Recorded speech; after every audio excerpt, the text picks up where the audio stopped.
Not too long ago, talking cars were only seen in sci-fi movies and on TV. Hello, I'm Johnny Cat. But with Apple's new CarPlay, anyone with a compatible dash and an iPhone 5 or higher can turn their car into their very own kit. I don't understand.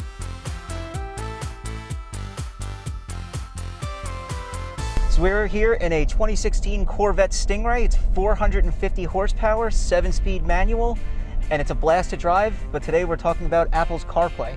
CarPlay is Apple's answer to Google's Android Auto, an in-dash system which runs through your phone.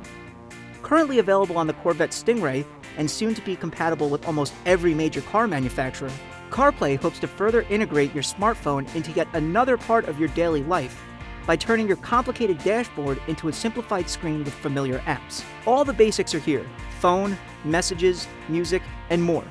But perhaps the most useful feature is the one you actually can't see. Send email. To whom shall I send it? That's right, Siri is now riding shotgun as your own personal assistant, DJ, and navigator, among other things. She can schedule reminders for you. Remind me to pick up milk on the way home today. I'll remind you when you leave here. Tell you how to get to your favorite pizza place. Siri, bring me to pizza. Okay, one option I see is Badrin Mediterranean Restaurant. And even answer some of life's most difficult questions. Siri, what's the meaning of life?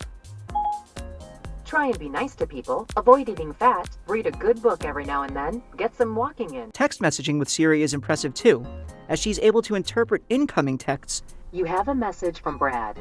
It says, "Hey, want to get some Chipotle?" And record and send outgoing ones. CarPlay is, however, an Apple product, and that means Apple wants you to use their apps. So there's no Google Maps and no Google Hangouts. Apple Maps works fine for simple directions, but watch out.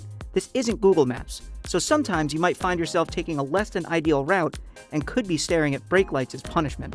The music experience could use some work too. Apple forces you to use their music app if you want to use voice commands. Spotify is there if you want to access it through your touchscreen, but that kind of negates the purpose of having Siri behind the wheel. Apple's CarPlay also has trouble balancing between music and Spotify. If you tell Siri to play Outkast in Spotify, it will instead play whatever you were last listening to in Apple Music. So frustrating. The Apple Music app also constantly kicks back on whenever you do things like search for locations in Apple Maps.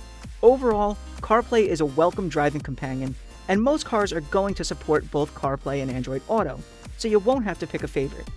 If you have an iPhone, you'll use CarPlay, and if you have Android, you'll use Android Auto. If I had to pick one though, I would pick Android Auto simply because it supports Google Maps as well as Hangouts. Oh no, it's the cops.